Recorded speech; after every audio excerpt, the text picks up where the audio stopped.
Hi, first grade teachers. I'm Miss Noel, and welcome to VAPA Class with Miss Noel, where we combine visual and performing arts standards in a variety of disciplines across ELA, ELD, NGSS, mathematics, and more.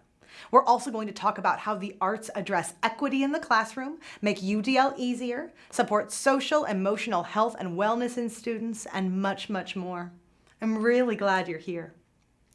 So let's say you sneak into the music teacher's room and find a triangle. What else could that be?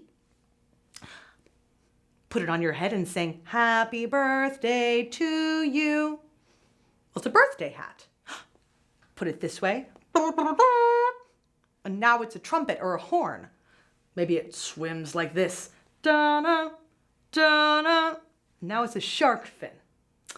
So what I'm describing is a game called Props, which you'll find on almost any episode of Whose Line Is It Anyway, or as a staple of almost any improvisation class.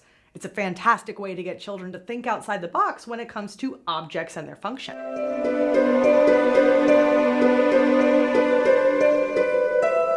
Now let's look at the math standards for first grade and what they're hoping to accomplish. In addition to mathematical practices like make sense of problems and then persevere in solving them, the first grader has to deal with geometric concepts, specifically noting what is a defining and non-defining aspect of a shape, and adding shapes to each other to create different shapes or similar shapes of different dimensions. And then we have a simple visual arts standard from the first grade demonstrating the process component of perceiving and analyzing, which simply says, compare images that represent the same subject. Okay, great. Let's do that. Let's play props. So let's say that in addition to that simple triangle, you have a couple of other things.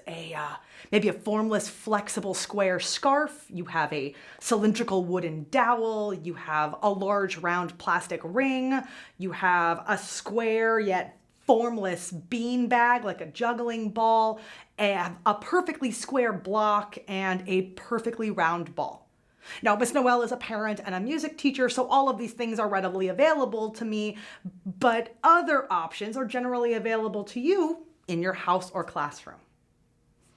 Let's start with the ring, that round plastic ring. Let's say a student takes it and drives. Beep, beep. Hey, get out of my way. Beep, beep. Now, as an instructor, we get to ask the class the question, what was that?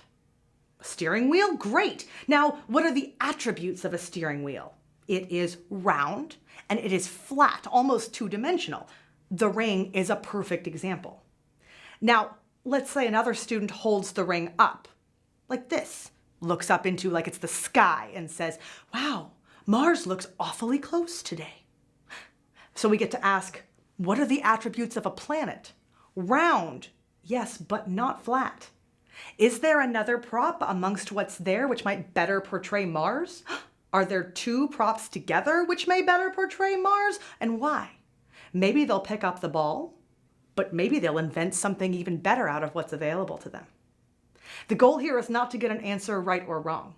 In fact, on the contrary, there is no right or wrong. What is happening is purely an exploration and perception exercise, a way to work through definitions, understand shapes as part of our world, and what the necessary attributes are when it comes to form and function. And it's a great way to add a little bit of silliness and a lot of discussion to an otherwise dull day. For more information and examples of how to bring the visual and performing arts into your classroom, email missnoelsays@gmail.com or call 209-761-5666. This has been the VAPA Class with Miss Noel. Thanks for watching.